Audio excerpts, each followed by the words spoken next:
488. 143 പേരാണ് രോഗമുക്തി നേടിയത്. അതോടൊപ്പം ഇന്ന് 2 പേർ കോവിഡ് കാരണം മരണമടഞ്ഞു. തിരുവനന്തപുരത്ത് 66 വയസ്സുള്ള സൈഫുദ്ദീൻ, എറണാകുളത്ത് 79 വയസ്സുള്ള PK ബാലകൃഷ്ണൻ. ഈ 2 പേരുടെയും വേർപാടിൽ അനുശോചനം രേഖപ്പെടുത്തുന്നു. ഇന്ന് രോഗം ബാധിച്ചവരിൽ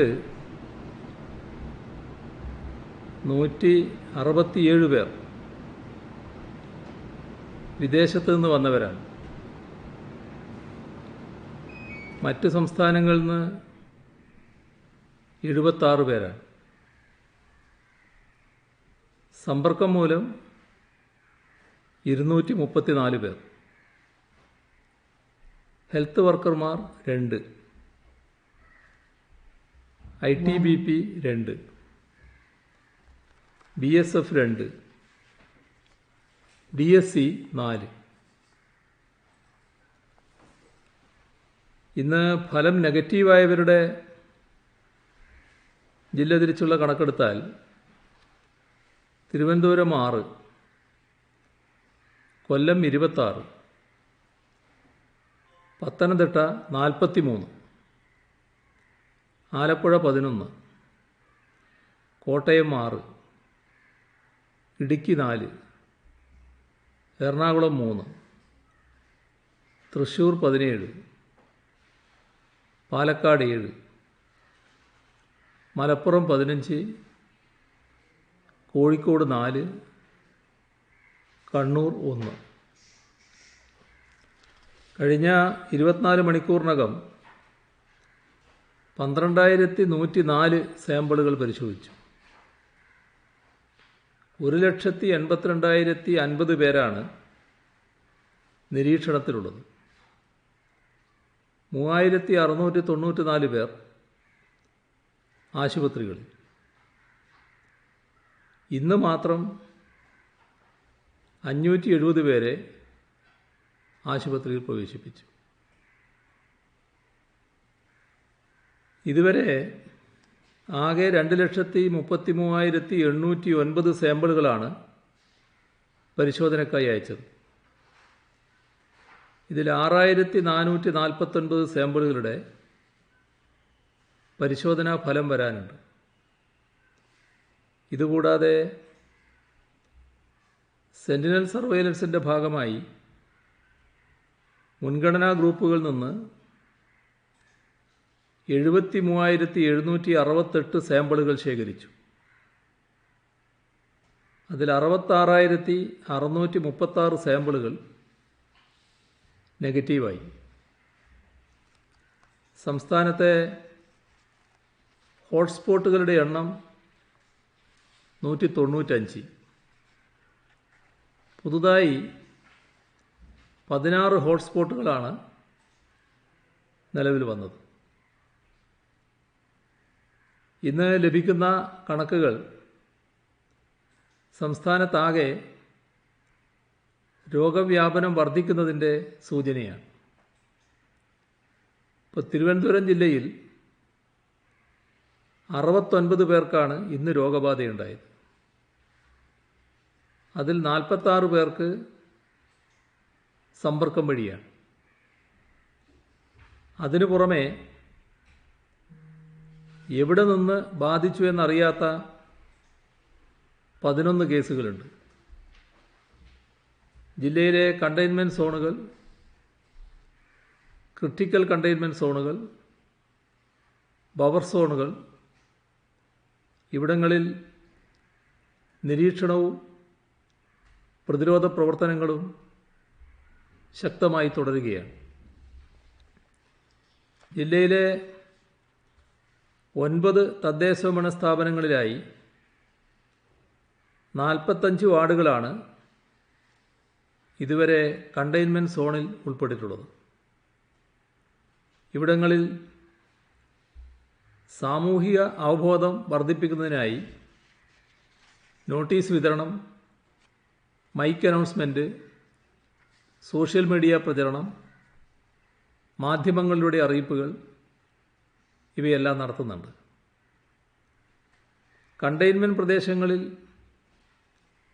കോവിഡ് പ്രതിരോധ പ്രവർത്തനങ്ങൾ ശക്തമാക്കുന്നതിൻ്റെ ഭാഗമായി റവന്യൂ, പോലീസ്, ആരോഗ്യ ഉദ്യോഗസ്ഥരെ ഉൾക്കൊള്ളിച്ച് ക്വിക്ക് റെസ്പോൺസ് ടീം രൂപീകരിച്ചു. ഈ സംഘം 24 മണിക്കൂറും പ്രവർത്തിക്കും. ക്രിട്ടിക്കൽ കണ്ടെയ്ൻമെൻറ്റ് സോണിലേക്കുള്ള ചരക്ക് വാഹന നീക്കം, വെള്ളം, വൈദ്യുതി തുടങ്ങി എല്ലാ പ്രവർത്തനങ്ങളും സംഘം നിരീക്ഷിക്കും. പോലീസ്, ആരോഗ്യവകുപ്പ് ഉദ്യോഗസ്ഥർ സംഘത്തിനോടൊപ്പമുണ്ടാകും.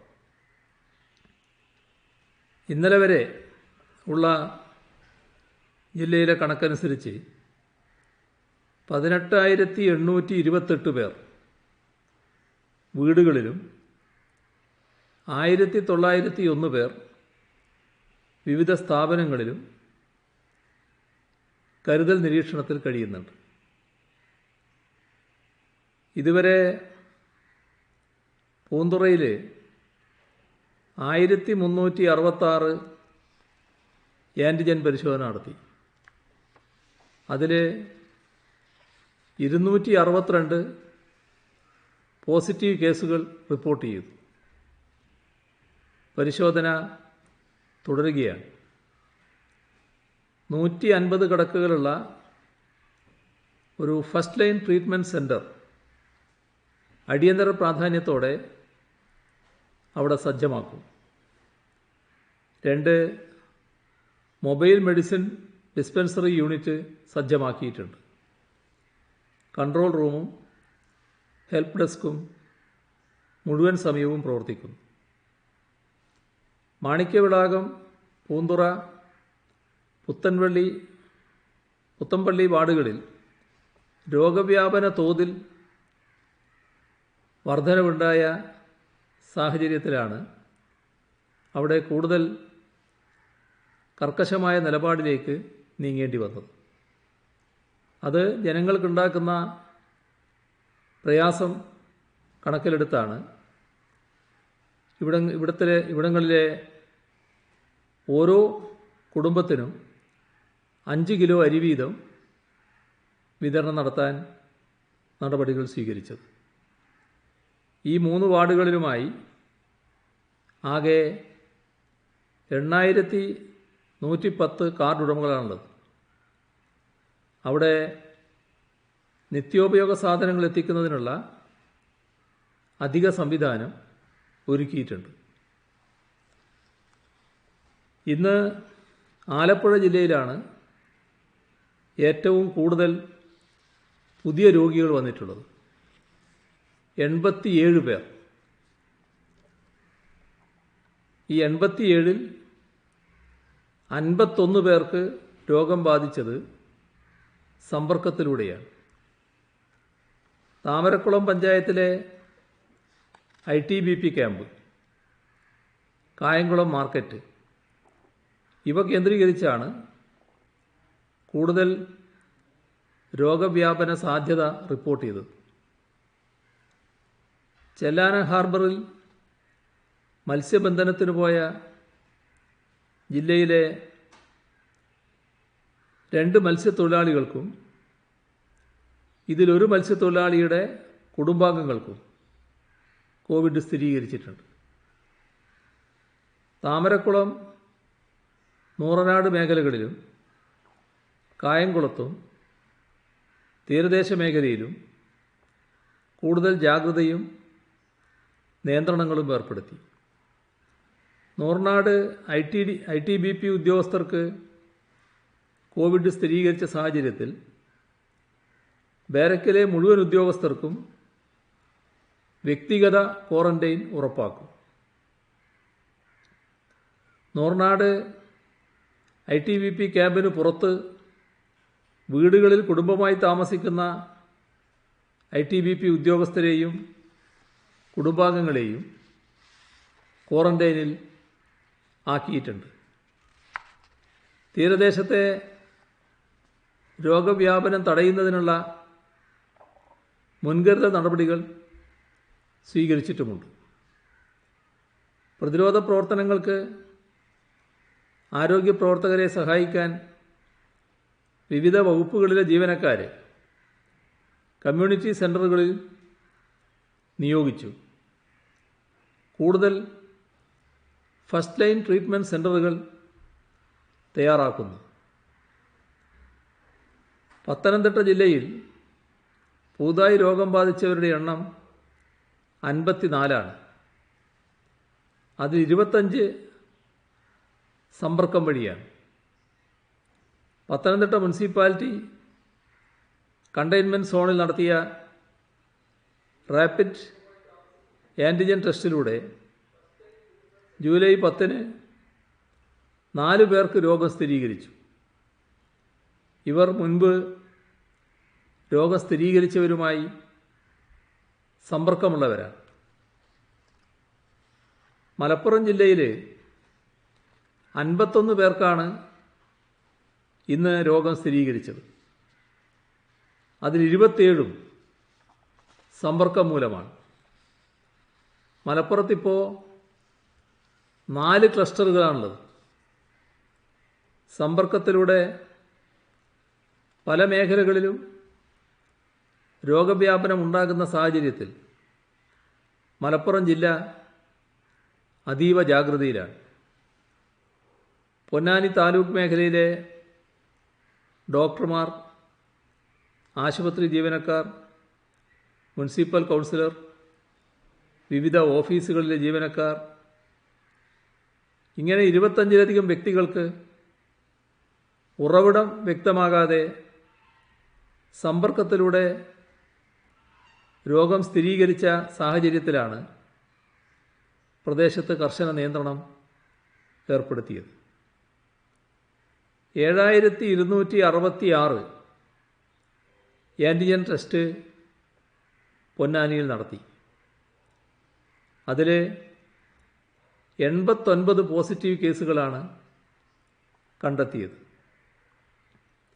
പൊന്നാനിയിൽ സ്ഥിതിഗതികളുടെ പശ്ചാത്തലത്തിൽ നഗരസഭാ പരിധിയിൽ ഞായറാഴ്ച സമ്പൂർണ്ണ ലോക്ക്ഡൗൺ ആക്കി.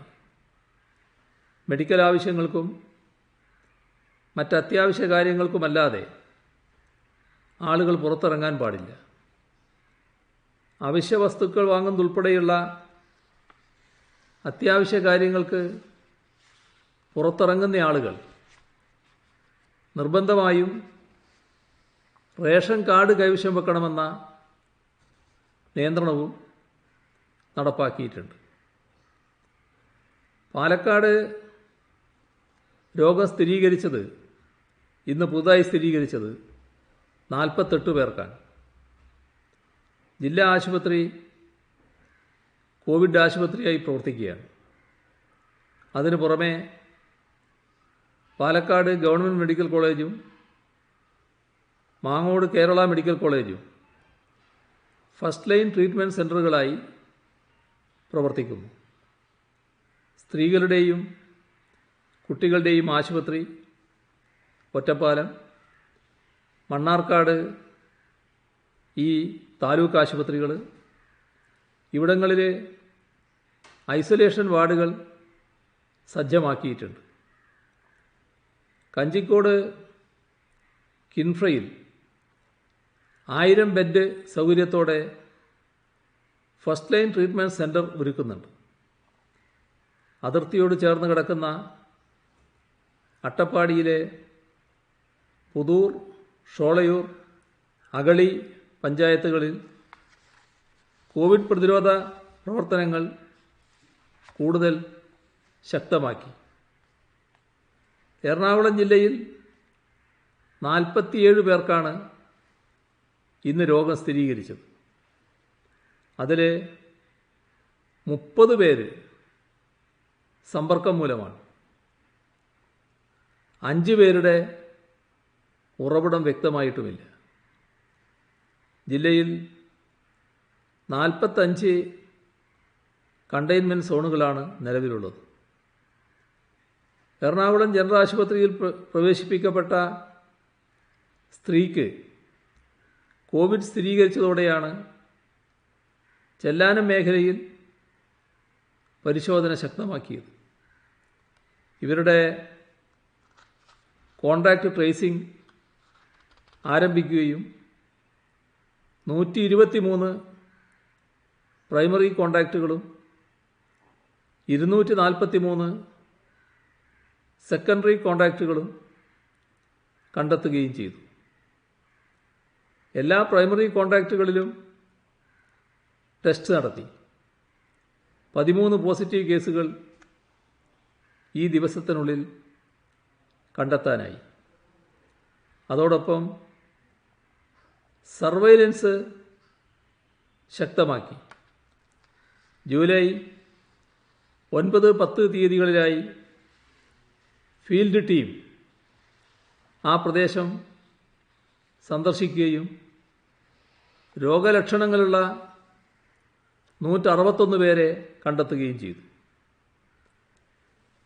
ആലുവ മാർക്കറ്റിനോട് ബന്ധപ്പെട്ട് ജോലി ചെയ്തിരുന്ന 2 പേർക്ക് കോവിഡ് സ്ഥിരീകരിച്ചു. അതിനെ തുടർന്ന് ആലുവ മാർക്കറ്റിനെ ഒരു ക്ലസ്റ്റർ എന്ന നിലയിൽ പരിഗണിക്കുകയും രോഗം പടരാതിരിക്കാനുള്ള അടിയന്തര നടപടികൾ ആരംഭിക്കുകയും ചെയ്തു.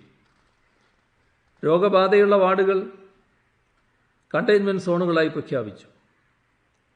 ഏറ്റവും അടുത്ത എല്ലാ പ്രൈമറി കോൺടാക്റ്റുകളിലും ടെസ്റ്റ് നടത്തുകയും അതിനായി 3 മൊബൈൽ സ്വാബ് കളക്ഷൻ ടീമുകളെ നിയോഗിക്കുകയും ചെയ്തു. 448 സാമ്പിളുകൾ ശേഖരിച്ചു. അതിൽ 24 പോസിറ്റീവ് കേസുകൾ കണ്ടെത്താനായി. തൃശ്ശൂരിൽ ഇന്ന് രോഗബാധ 29 പേർക്കാണ്. മുളങ്കുന്നത്തുകാവ് കില ESI ആശുപത്രി, കൊരട്ടി ത്വക്ക് ആശുപത്രി ഇവയെല്ലാം ഫസ്റ്റ് ലൈൻ ട്രീറ്റ്മെൻറ്റ് സെൻ്ററായി നിശ്ചയിച്ചിട്ടുണ്ട്. നാട്ടികയിൽ MA യൂസഫ് അലിയുടെ ഉടമസ്ഥതയിലുള്ള കെട്ടിടം സെക്കൻഡ് ലെയർ ട്രീറ്റ്മെൻറ്റ് സെൻ്ററാക്കാൻ വിട്ടു നൽകിയിട്ടുണ്ട്. ഇവിടെ 1000 ബെഡ് തയ്യാറാക്കും. മാർക്കറ്റുകളിൽ കർശന നിയന്ത്രണങ്ങൾ ഏർപ്പെടുത്തിയിട്ടുണ്ട്. Thrissur city police operation shield ദൗത്യം ഏറ്റെടുത്ത് നടപ്പാക്കി വരുന്നുണ്ട്. തൃശ്ശൂർ മെഡിക്കൽ കോളേജിൽ വൈറോളജി ലാബ് പ്രവർത്തിക്കുന്നത് കൂടാതെ 2 നെഗറ്റീവ് പ്രഷർ ഓപ്പറേഷൻ തിയേറ്ററുകൾ സജ്ജമാക്കുകയും പ്ലാസ്മ ചികിത്സ ആരംഭിക്കുകയും ചെയ്തു. ഇന്ന് കണ്ണൂരിൽ 19 പേർക്കാണ് രോഗബാധ. കോവിഡ് ചികിത്സക്ക് കൂടുതൽ സംവിധാനമൊരുക്കാനുള്ള നടപടികൾ പുരോഗമിക്കുകയാണ്. ആദ്യത്തെ ഫസ്റ്റ് ലൈൻ ട്രീറ്റ്മെൻറ്റ് സെൻ്ററായി പരിയാരം ആയുർവേദ ആശുപത്രി പ്രവർത്തനം ആരംഭിച്ചു. എല്ലാ മാർക്കറ്റുകളിലും ലോറി ജീവനക്കാർക്ക് വിശ്രമ സൗകര്യം ഒരുക്കുന്നുണ്ട്.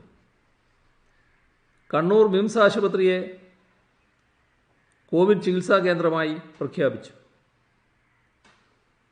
ഇന്ന് കാസർഗോഡ് 18 പേർക്കാണ് കോവിഡ് സ്ഥിരീകരിച്ചത്. അതിൽ 7 പേർക്ക് സമ്പർക്കം മൂലമാണ്. അതിലെ 2 പേർക്ക് എവിടെ നിന്ന് ബാധിച്ചു എന്ന് വ്യക്തമായിട്ടില്ല.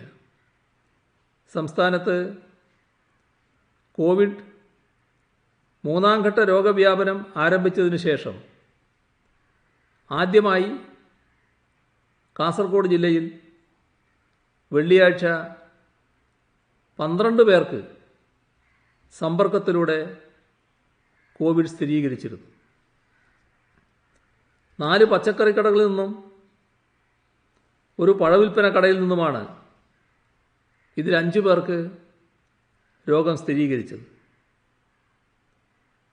സമ്പർക്കത്തിലൂടെ രോഗവ്യാപനം വർദ്ധിക്കുന്ന സാഹചര്യത്തിൽ മാർക്കറ്റ് പ്രദേശങ്ങളിൽ ജൂലൈ 17 വരെ നിയന്ത്രണങ്ങൾ ഏർപ്പെടുത്തിയിട്ടുണ്ട്.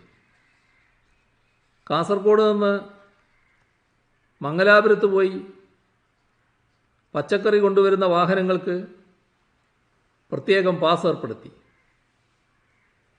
540 പേരെ കിടത്തി ചികിത്സിക്കാവുന്ന ടാറ്റ കോവിഡ് ആശുപത്രിയുടെ നിർമ്മാണം അവസാന ഘട്ടത്തിലാണ്. ചട്ടഞ്ചാലിനടുത്ത് പൂർത്തിയായി വരുന്ന ഈ ആശുപത്രിയുടെ നിർമ്മാണം ഈ മാസം കൊണ്ട് പൂർണ്ണതയിലെത്തുമെന്നാണ് പ്രതീക്ഷിക്കുന്നത്. കൊല്ലത്ത് ഇന്ന് 18 പേർക്കാണ് രോഗബാധ സ്ഥിരീകരിച്ചത്. സമ്പർക്കം 7 പേരാണ്. ഉറവിടം വ്യക്തമാകാത്തത് 2 പേരാണ്. കൊല്ലം ജില്ലയിൽ മത്സ്യവില്പനക്കാരായ 3 പേർക്ക് രോഗം സ്ഥിരീകരിച്ചത് ആശങ്കയുണ്ടാക്കുന്നതാണ്.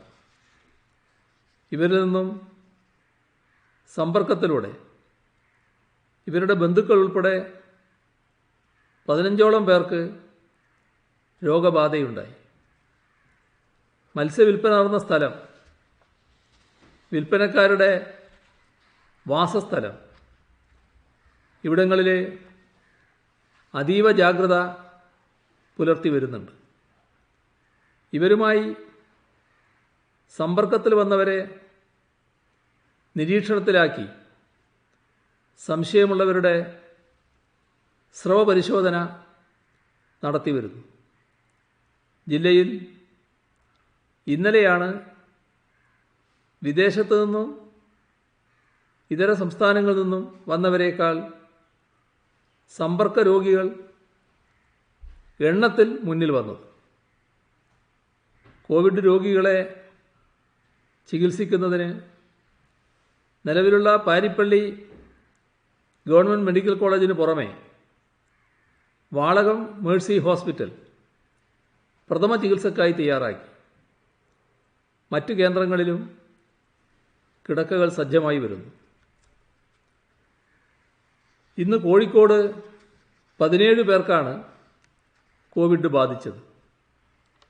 സമ്പർക്കത്തിലൂടെ 8 പേർക്ക്. ഇവിടെ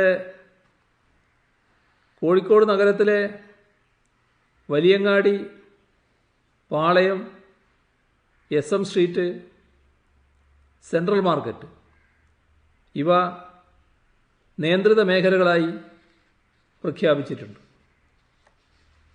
വാഹനഗതാഗതത്തിനും പൊതുജനങ്ങളുടെ സഞ്ചാരത്തിനും ഇവിടങ്ങളിൽ നിയന്ത്രണം ഏർപ്പെടുത്തിയിട്ടുണ്ട്. കോട്ടയത്ത് ഇന്ന് 15 പേർക്കാണ് രോഗം ബാധിച്ചത്. സമ്പർക്കം 4 പേര്. 2 കോവിഡ് ആശുപത്രികളിലും 3 പ്രാഥമിക പരിചരണ കേന്ദ്രങ്ങളിലുമാണ് രോഗികളെ പ്രവേശിപ്പിച്ചിട്ടുള്ളത്. വയനാട് ഇന്ന് 11 പേർക്ക് രോഗം സ്ഥിരീകരിച്ചു. ആദിവാസി മേഖലകളിൽ നിരീക്ഷണത്തിനും രോഗപ്രതിരോധ പ്രവർത്തനങ്ങൾക്കുമായി പ്രത്യേക ആക്ഷൻ പ്ലാൻ തയ്യാറാക്കി. ഹൈ റിസ്ക്, ലോ റിസ്ക് കോളനികളെ പ്രത്യേകം കണ്ടെത്തിയിട്ടുണ്ട്. കോളനിയിൽ കേസ് റിപ്പോർട്ട് ചെയ്യപ്പെട്ടാൽ റിസ്ക് ഫാക്ടർ പരിശോധിച്ച് ആവശ്യമെങ്കിൽ എല്ലാവരെയും ക്വാറന്റൈനിലേക്ക് മാറ്റുകയാണ് ഇപ്പോൾ ചെയ്യുന്നത്. ഇടുക്കിയിൽ ഇന്ന് 5 പേർക്കാണ് രോഗം സ്ഥിരീകരിച്ചത്. ജില്ലയിൽ ദിനംപ്രതി കോവിഡ് കേസുകൾ കൂടി വരുന്ന സാഹചര്യമാണ് നിലനിൽക്കുന്നത്. ഇടുക്കി മെഡിക്കൽ കോളേജ്, തൊടുപുഴ ജില്ലാ ആശുപത്രി എന്നിവിടങ്ങളിലാണ് ഇപ്പോൾ രോഗികളെ പ്രവേശിപ്പിക്കുന്നത്. കൂടുതൽ കേന്ദ്രങ്ങൾ തയ്യാറായി വരുന്നു. ഇതിനിടയിൽ കോവിഡ് പ്രതിരോധത്തെ തകർക്കാനുള്ള ശ്രമങ്ങളുണ്ടാകുന്നതിനെക്കുറിച്ച് കഴിഞ്ഞ ദിവസം ഞാൻ പറഞ്ഞിരുന്നു. അതിൻ്റെ പ്രത്യാഘാതം വലുതാകും എന്ന് സൂചിപ്പിക്കുകയും ചെയ്തിരുന്നു.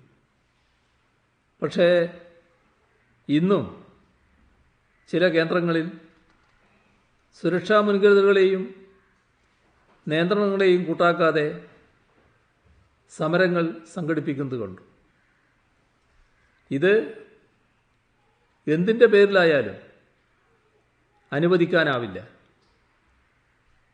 പ്രകൃതി ദുരന്തങ്ങളും മറ്റും വന്നപ്പോൾ മറ്റെല്ലാം മാറ്റിവെച്ച് പ്രതിരോധത്തിന് ഒന്നിച്ചിറങ്ങിയ അനുഭവമുള്ള നാടാണിത്. കോവിഡ് പ്രോട്ടോകോൾ ലംഘിച്ച് നടത്തുന്ന സമരങ്ങളെ പ്രോത്സാഹിപ്പിക്കുന്നതും നേതൃത്വം നൽകുന്നതും കുറ്റകരമാണ് എന്ന് ബന്ധപ്പെട്ടവരെ ഒരിക്കൽ കൂടി ഓർമ്മിപ്പിക്കുന്നു. സമ്പർക്കം മുഖേനയുള്ള കേസുകൾ കൂടുകയാണ്.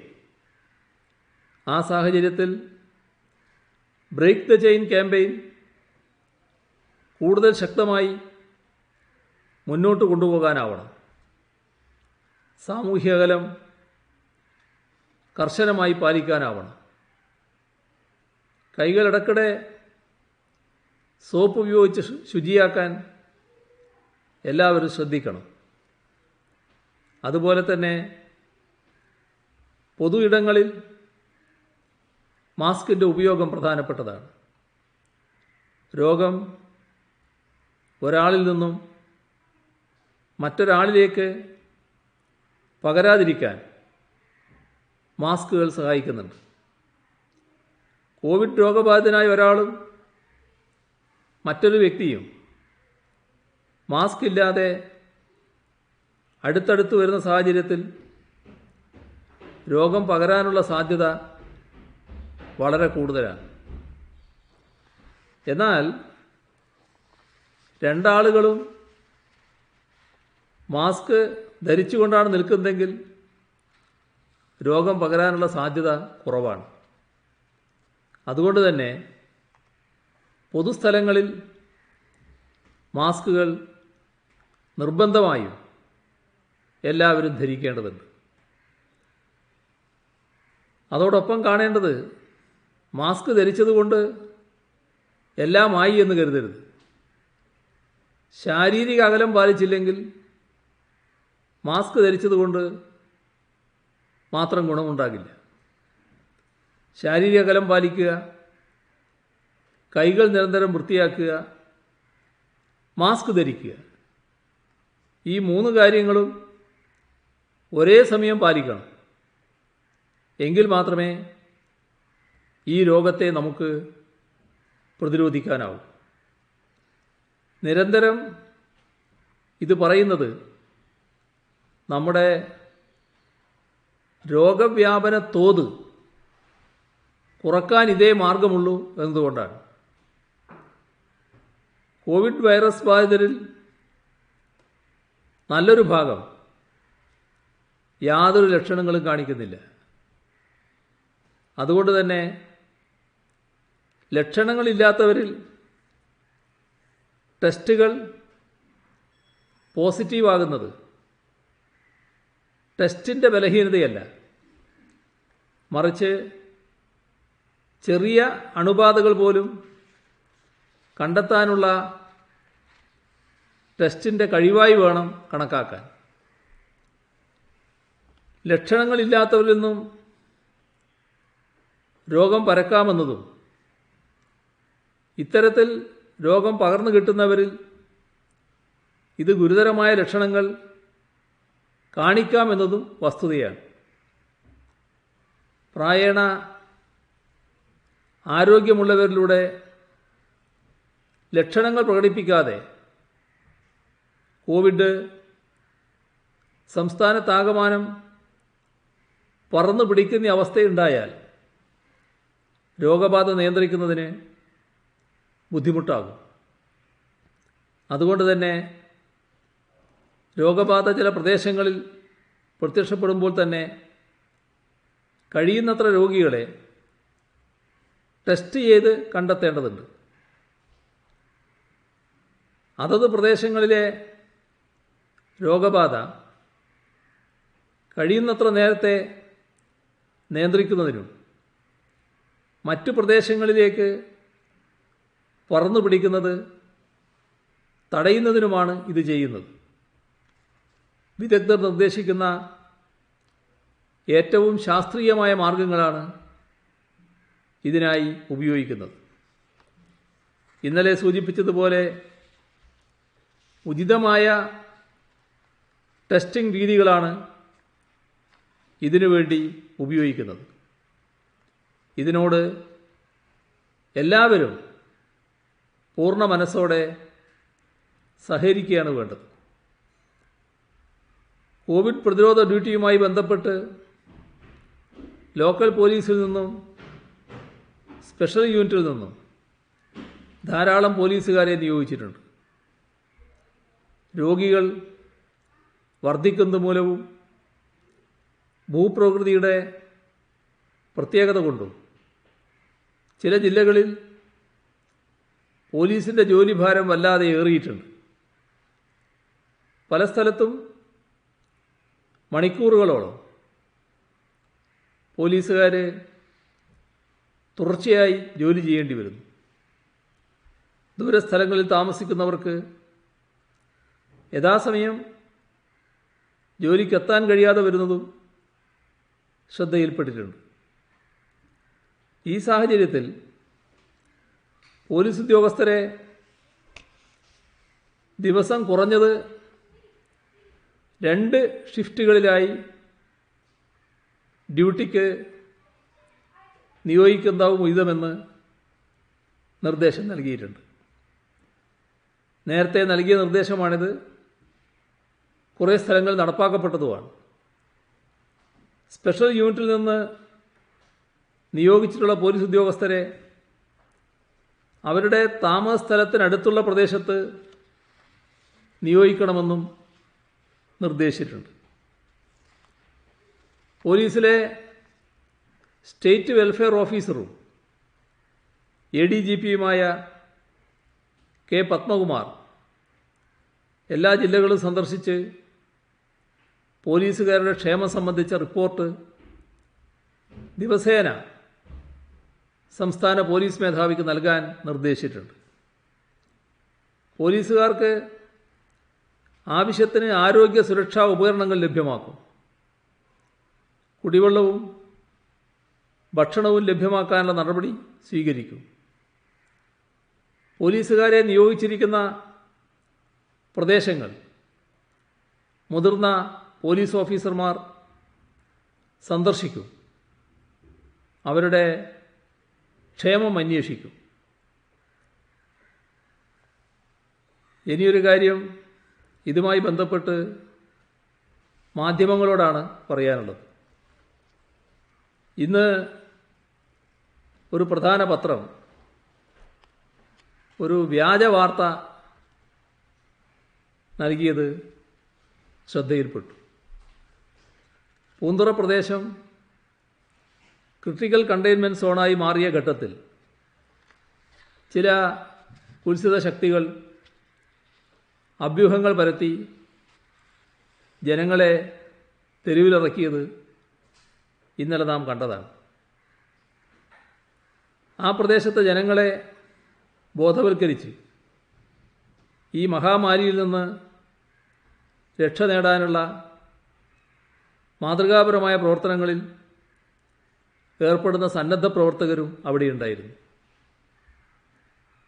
എന്നാൽ ഇന്ന് ഒരു മാധ്യമം ചിത്രം സഹിതം പ്രസിദ്ധീകരിച്ച വാർത്ത ഇത്തരം പ്രവർത്തനങ്ങളെ അട്ടിമറിക്കാനും സ്വോദ്ദേശത്തോടെ പ്രവർത്തിക്കുന്ന ഇത്തരം പ്രവർത്തകരെ മോശക്കാരായി ചിത്രീകരിക്കാനുമാണ്. ആ വ്യാജ ചിത്രത്തിലുള്ളത് ഇടതുപക്ഷ പ്രവർത്തകരായ ബേലിദാസും ബേബി മാത്യുവുമാണ്. വിശ്വാസികളായ പ്രദേശവാസികൾ പുരോഹിതന്മാരുടെ വാക്കുകൾക്ക് വില കൽപ്പിക്കുന്നവരാണ്. ജനങ്ങൾ തെരുവിലിറങ്ങിയപ്പോൾ സ്വാഭാവികമായും അവരെ സമാധാനിപ്പിക്കാൻ, സത്യാവസ്ഥ ബോധിപ്പിക്കാൻ, സാമൂഹ്യ വ്യാപനത്തിനിടയാകാതെ പിന്തിരിപ്പിക്കാൻ സർക്കാർ സാധ്യമായ രീതിയിലെല്ലാം നാട്ടുകാരെ സമീപിച്ചു. അതിനായി പുരോഹിതന്മാരുടെയും പ്രാദേശിക നേതാക്കളുടെയും സഹായവും തേടി. അപ്പോൾ അവിടെ നിന്നെടുത്ത ദൃശ്യങ്ങളിൽ നിന്ന് പുരോഹിതന്മാരെയും പോലീസിനെയും അടർത്തി മാറ്റി. കോവിഡ് മാനദണ്ഡങ്ങൾ ലംഘിച്ചുകൊണ്ട് ജനങ്ങളെ തെരുവിലിറക്കിയത് സർക്കാരിനോട് ചേർന്ന് നിൽക്കുന്നവരാണ് എന്ന് പ്രചരിപ്പിക്കുന്നത് അത് മാധ്യമ നൈതികതയല്ല. കോവിഡ് ഭീതിയിലല്ലാതായാൽ പോലും, അല്ലാത്ത ഘട്ടത്തിലായാലും ചെയ്യാൻ പാടില്ലാത്ത കാര്യമാണ്. തീരദേശത്ത് കൂടുതൽ ശ്രദ്ധ കൊടുക്കേണ്ട അവസ്ഥ വന്നത് ആരുടെയും കുറ്റം കൊണ്ടല്ല, ആളുകൾ തമ്മിൽ കൂടുതൽ ഇടപഴകുന്ന അവസ്ഥ അവിടെ ഉള്ളതുകൊണ്ടാണ്. അത്തരമൊരവസ്ഥയിൽ ഏറ്റവും കൂടുതൽ ശ്രദ്ധയോടെയുള്ള ഇടപെടലുകളാണ് അവിടെ ആവശ്യം. ദൈനംദിനം കടലിൽ പോയി ജീവനോപാധി കണ്ടെത്തുന്ന നമ്മുടെ സഹോദരങ്ങൾ കോവിഡ് നിയന്ത്രണങ്ങൾ മൂലം വിഷമിക്കുകയാണ്. അവർക്ക് ആകാവുന്ന സഹായങ്ങളെല്ലാം നൽകേണ്ട ഘട്ടവുമാണിത്. കേരളം മഹാപ്രളയം നേരിട്ടപ്പോൾ എല്ലാം മറന്ന് നമ്മുടെ സ്വന്തം സൈന്യമായി രക്ഷാപ്രവർത്തനത്തിന് ഇറങ്ങിയവരാണ് തീരദേശത്ത് ഇന്ന് ദുരിതം അനുഭവിക്കുന്നത്. അതുകൊണ്ട് തന്നെയാണ് അവരുടെ പ്രശ്നങ്ങൾ പരിഹരിക്കാൻ ആവുന്നതെല്ലാം സർക്കാർ ചെയ്യുന്നത്. ഇങ്ങനെയുള്ളൊരു ഘട്ടത്തിൽ ആ പ്രവർത്തനങ്ങൾക്ക് പിന്തുണ നൽകുകയാണ് മാധ്യമങ്ങളുടെയും എല്ലാ രാഷ്ട്രീയ കക്ഷികളുടെയും സാമൂഹ്യ സംഘടനകളുടെയും കടമ എന്ന് ഒരിക്കൽ കൂടി ഓർമ്മിപ്പിക്കട്ടെ. അവർക്ക് നമ്മുടെ യോജിച്ച പിന്തുണ നൽകിയേ തീരും. ഇന്ന് മാസ്ക് ധരിക്കാത്ത 5274 സംഭവങ്ങൾ റിപ്പോർട്ട് ചെയ്തിട്ടുണ്ട്. ക്വാറന്റൈൻ ലംഘിച്ച 14 പേർക്കെതിരെ കേസ് രജിസ്റ്റർ ചെയ്യുകയും ചെയ്തിട്ടുണ്ട്. ഇത്രയുമാണ് ഇന്ന് പങ്കിടാനുള്ള വിവരങ്ങൾ.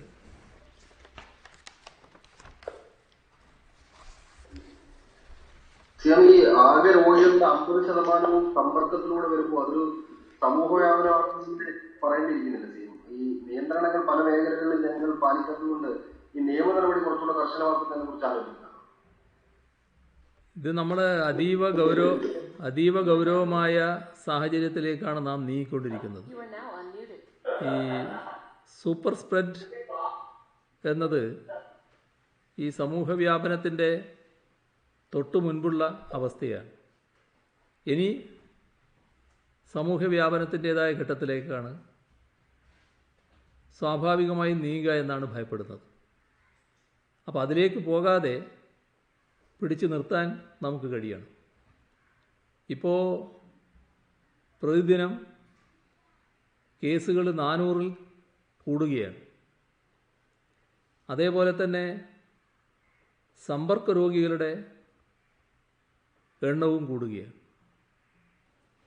കുറച്ചു പേരെങ്കിലും ഏതാണ് സ്രോതസ്സ് എന്ന് അറിയാത്തവരായിട്ടും വരികയാണ്. അപ്പോൾ ഒരാളിൽ നിന്നും അനേകം ആളുകളിലേക്ക് പകരുന്ന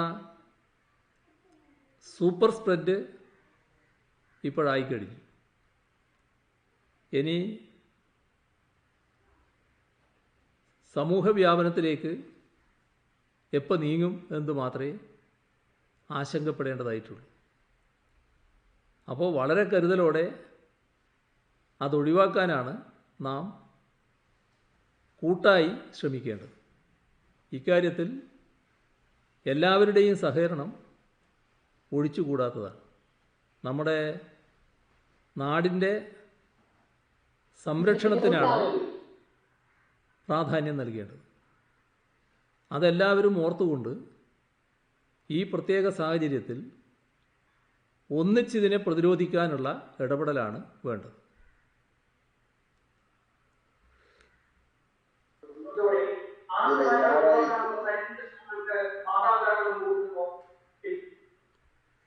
ഒന്നും കേട്ടില്ല, മനസ്സിലായില്ല, വ്യക്തതയായില്ല.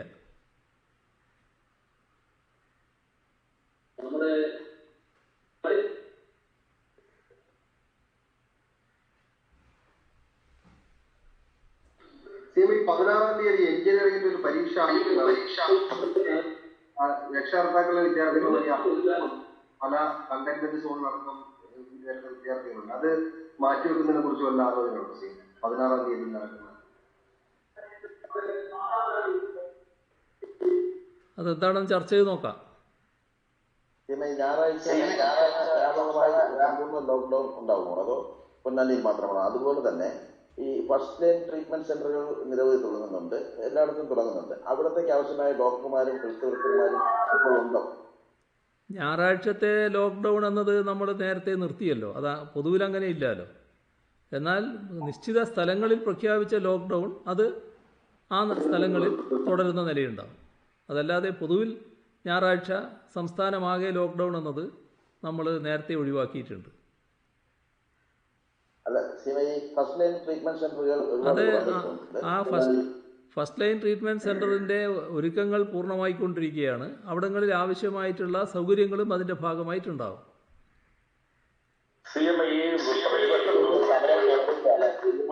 സമരത്തെക്കുറിച്ച് പറഞ്ഞു.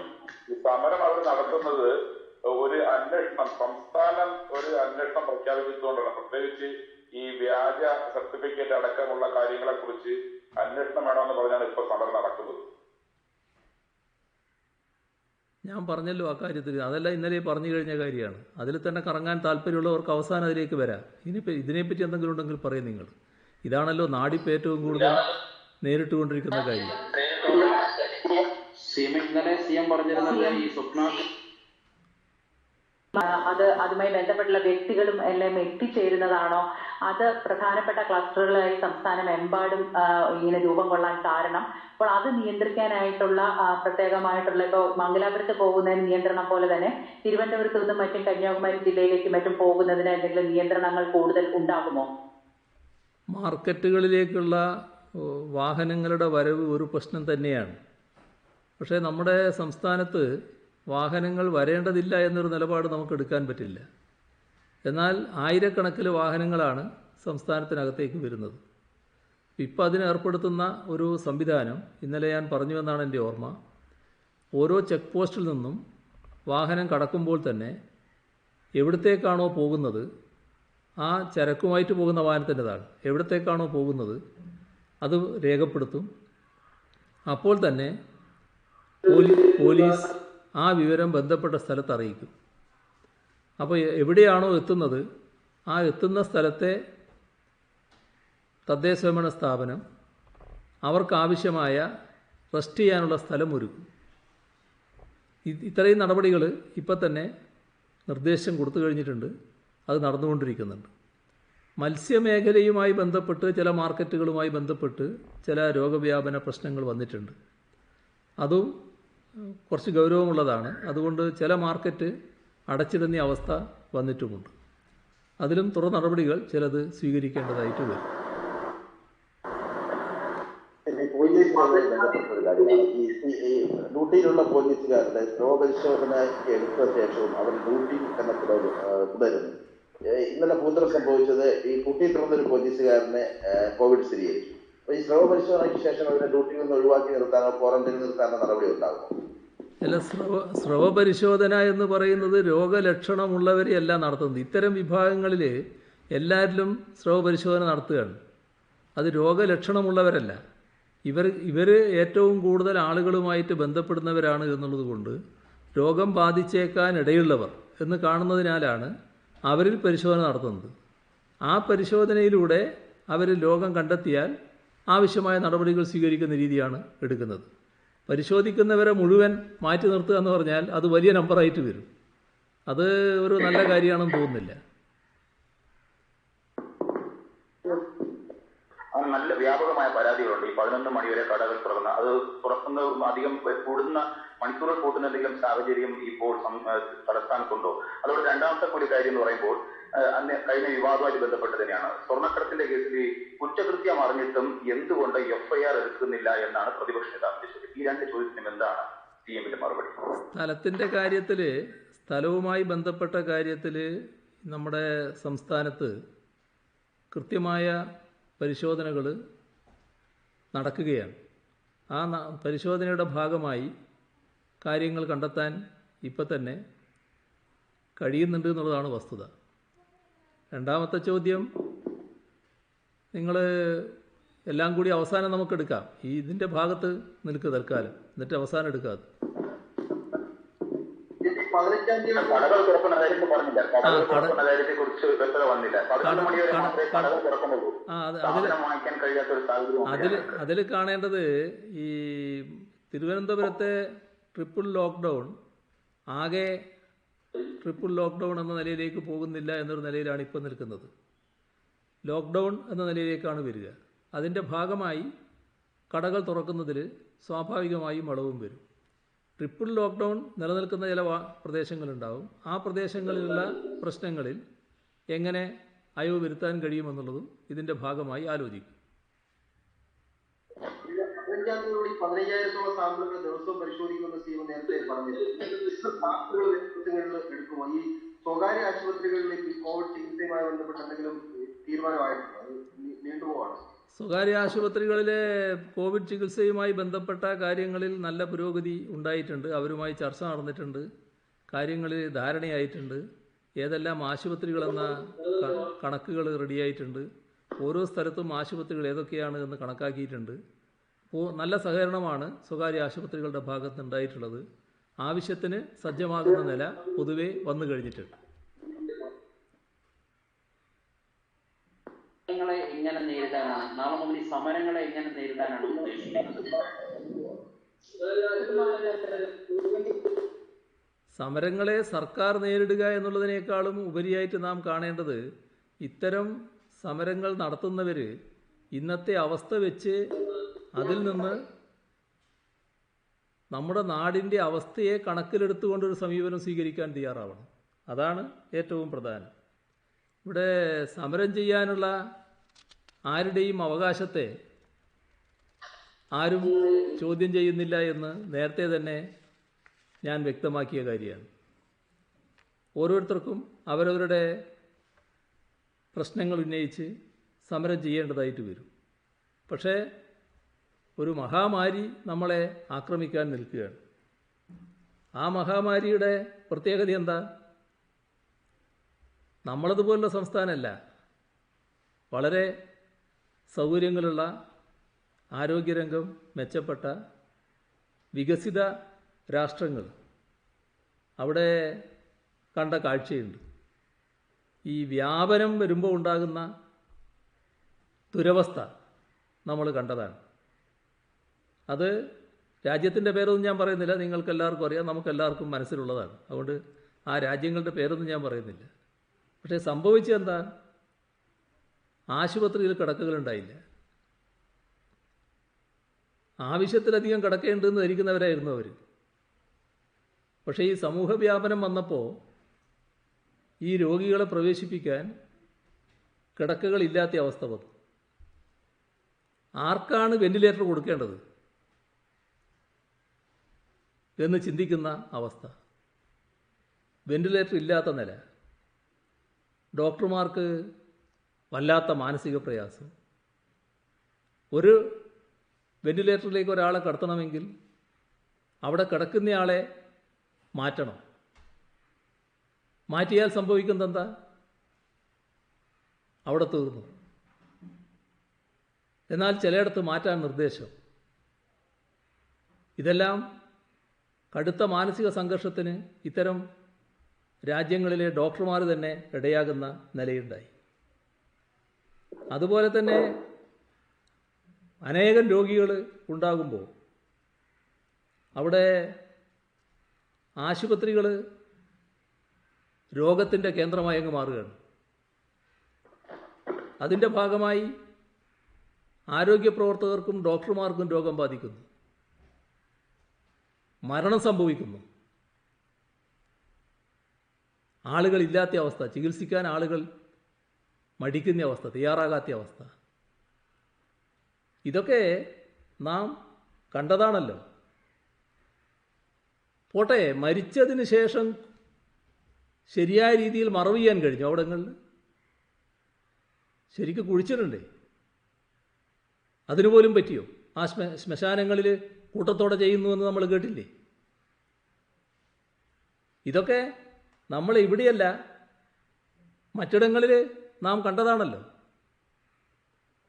ആ മറ്റിടങ്ങളിൽ കണ്ടതിൻ്റെ ആ ഒരു ചെറിയ ഭാഗം ഇവിടെ വന്നാൽ എന്തായിരിക്കും നമ്മുടെ സ്ഥിതി?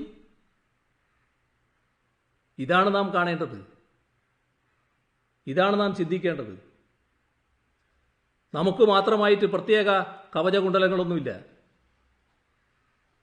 അത് നാം പ്രത്യേകമായി ഓർക്കണം. ഇന്ന് 7 മണിയാകുമ്പോൾ ഈ പ്രതിപക്ഷം ആവശ്യപ്പെടുന്നത് ഇവിടെ അന്വേഷണം നടത്താത്തത് എന്നാണ് പ്രതിപക്ഷ നേതാവ് ചോദിക്കുന്നത്. FIR രജിസ്റ്റർ ചെയ്യണം ആവശ്യം കൂടി മുന്നോട്ട് വെക്കുന്നത്. അന്വേഷണം എന്ന് പറയുന്നത് സാധാരണഗതിയിൽ ഈ പറയുന്ന കാര്യത്തിലുള്ള അന്വേഷണങ്ങളൊക്കെ നടക്കേണ്ടത് ഇപ്പോൾ നടന്നുകൊണ്ടിരിക്കുകയാണ്. NIA തന്നെ നടത്തുകയാണ്. മറ്റൊരു പ്രശ്നമുള്ളത് ഈ പറയുന്ന വിവാദ സ്ത്രീയുമായി ബന്ധപ്പെട്ടുള്ള അവരുടെ സർട്ടിഫിക്കറ്റിൻ്റെ പ്രശ്നത്തിലാണ്. അതൊരു പരാതി ഇന്ന് ഉയർന്നിട്ടുണ്ട് എന്ന് കാണുന്നുണ്ട്. അതുമായി ബന്ധപ്പെട്ട് സ്വാഭാവികമായും അന്വേഷണം നടത്തും എന്ന് തന്നെയാണ്. ആ അന്വേഷണം നടത്താനുള്ള ഏർപ്പാടുകൾ പോലീസ് സ്വാഭാവികമായും ചെയ്യും. മറ്റേ കാര്യങ്ങൾ അന്വേഷിക്കേണ്ടത് പോലീസല്ല എന്ന് ഇന്നലെ തന്നെ ഞാൻ വ്യക്തമാക്കിയിട്ടുള്ളതാണ്.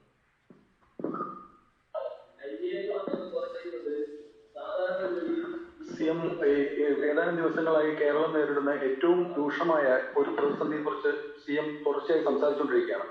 കേരളം ആകെ ഒറ്റക്കെട്ടായി നിൽക്കേണ്ട സമയത്ത് തന്നെയാണ് പ്രതിപക്ഷം നിരന്തരമായി ഈ സമരം നടത്തുന്നത്. അപ്പോൾ ഒരു രാഷ്ട്രീയമായ അവസരം ഉപയോഗിച്ച് എന്തെങ്കിലും നേടാനാവോ എന്നതിനൊപ്പം നമ്മുടെ ഈ കോവിഡ് പ്രതിരോധ പ്രവർത്തനത്തെ എങ്ങനെയെങ്കിലും അട്ടിമറിക്കുക എന്നുള്ളൊരു ഗൂഢാലോചന ഉണ്ട് എന്ന് സംശയിക്കാം.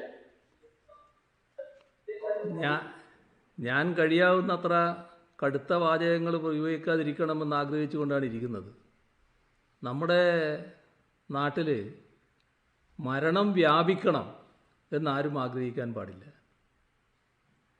നിർഭാഗ്യവശാൽ ഇതിൻ്റെയൊക്കെ ഭാഗമായിട്ട് നമുക്ക് നിയന്ത്രിക്കാൻ കഴിയാത്തൊരു സാഹചര്യം വന്നേക്കാം. അത് ഒഴിവാക്കലാണ് പ്രധാനം. ഒരു പ്രത്യേക സംഭവങ്ങൾ ഉയർന്നു വരുമ്പോൾ അതൊരു ഇതുപോലത്തെ രോഗങ്ങളാകാം, മഹാമാരികളാകാം, വലിയ പ്രകൃതി ദുരന്തങ്ങളാവാം. ഇപ്പം നമ്മൾ സുനാമി നേരിട്ടവരാണ്, പ്രളയം നേരിട്ടവരാണ്. ആ ഘട്ടത്തിലെല്ലാം നമുക്ക് ഒന്നിച്ചു നിന്നതിനെ നേരിടാൻ പറ്റിയിട്ടുണ്ട്. സുനാമിയുടെ ഘട്ടത്തിൽ ഇവിടെ പ്രതിപക്ഷത്തിരിക്കുന്ന ഞങ്ങൾ ആ ഘട്ടത്തിലൊരു പ്രക്ഷോഭ രംഗത്തായിരുന്നു. സുനാമി വന്നപ്പോൾ തന്നെ ആ പ്രക്ഷോഭങ്ങൾ ആകെ നിർത്തിവെച്ചു. എല്ലാ രീതിയിലും അതുമായി സഹകരിക്കാൻ തയ്യാറായി. ഇതൊക്കെ മനുഷ്യസ്നേഹപരമായി ചിന്തിക്കുന്ന ഏതൊരു പ്രസ്ഥാനവും സ്വീകരിക്കുന്ന നിലപാടാണ്.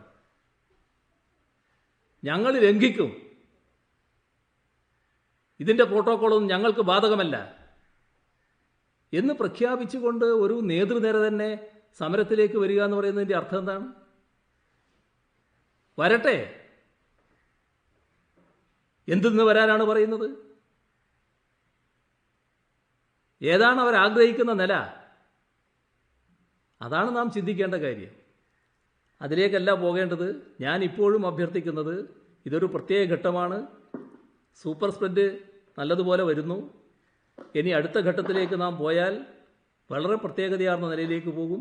ഇന്നത്തെ റിസൾട്ട് പരിശോധിച്ചാൽ തീരദേശ മേഖലയുമായി ബന്ധപ്പെട്ടൊരു അത്യന്തം ഉത്കണ്ഠാകുലമായ അവസ്ഥയുണ്ട്. നാം എല്ലാം ഒന്നിച്ച് ഒറ്റക്കെട്ടായി ഇതിനെ പ്രതിരോധിക്കാൻ ഇറങ്ങേണ്ടതാണ്. ഇതിനേക്കാളും മോശമായ അവസ്ഥയിലുണ്ടായിരുന്ന രാഷ്ട്രങ്ങൾ അവർക്ക് പിടിച്ചു നിൽക്കാനായിട്ടുണ്ട്. അതൊന്നിച്ച് ശ്രമിച്ചതിൻ്റെ ഭാഗമായിട്ടാണ്. നമുക്കതിന് കഴിയുമെന്ന് നാം നേരത്തെ തെളിയിച്ചതാണ്. അത് നമുക്ക് തിരിച്ചു പിടിക്കാൻ കഴിയണം. അതിനെല്ലാവരും സഹകരിക്കണം. അതാണ് എനിക്ക് ഈ ഘട്ടത്തിൽ അഭ്യർത്ഥിക്കാനുള്ളത്. ഇന്നൊരു എംപിയാണ് ലഭിക്കുമെന്ന് പറഞ്ഞത്. അല്ല, മനസ്സിലായില്ല. പ്രോട്ടോകോളിൽ ലംഘിക്കുമെന്ന് പറഞ്ഞത്. ഇതിനെതിരെ നിയമ നടപടികൾ സ്വീകരിക്കുമോ? ഇതെല്ലാവർക്കും ഒരു പ്രോത്സാഹനമല്ലേ ഇങ്ങനെ പറയാൻ? നിയമ നടപടികൾ സ്വീകരിക്കൽ ഒരു മാർഗമാണ്. അതല്ലാലോ വഴി. സാധാരണഗതിയിൽ ഈ ഉത്തരവാദപ്പെട്ട പ്രസ്ഥാനങ്ങളുടെ നേതാക്കന്മാർ അവരെ ജനങ്ങളെ പ്രതിനിധീകരിച്ചുകൊണ്ടാണല്ലോ പറയുന്നത്. ആ ജനങ്ങളെ കണ്ടുകൊണ്ടുള്ള നിലപാട് സ്വീകരിക്കണ്ടേ? സ്വീകരിക്കുന്ന നിലപാട് ജനവിരുദ്ധമായി പോകാൻ പാടുണ്ടോ? ജനങ്ങളെ ആപത്തിലേക്ക് തള്ളിവിടുന്ന നിലപാടെടുക്കാൻ പാടുണ്ടോ? അതല്ലേ നാം ചിന്തിക്കേണ്ടത്. മറ്റത് സർക്കാരിൻ്റെ സാധാരണഗതിയിലുള്ള വഴിയാണല്ലോ. ആ വഴി മാത്രമല്ലല്ലോ നോക്കേണ്ടത്. ജനങ്ങളുടെ കൂടെയല്ലേ നാം എല്ലാവരും നിൽക്കുന്നത്. ആ ജനങ്ങളെ മറന്നുകൊണ്ടൊരു കളി കളിക്കാൻ പാടുണ്ടോ? അതുകൊണ്ട് എനിക്ക് അഭ്യർത്ഥിക്കാനുള്ളത്, മറ്റ് കാര്യങ്ങളെല്ലാം നമുക്ക് പിന്നീട് നോക്കാം. ഇതൊരു പ്രത്യേക ഘട്ടമാണ്. ഈ ഘട്ടത്തെ നമുക്ക് ഒന്നിച്ചു നിന്ന് നേരിടാനാവണം. എല്ലാവരുടെയും സഹകരണം, പിന്തുണ ഈ കാര്യത്തിൽ ഉണ്ടാവണം. ഇതാണ് അഭ്യർത്ഥിക്കാനുള്ളത്. ബാക്കി നമുക്ക് പിന്നീടാവാം.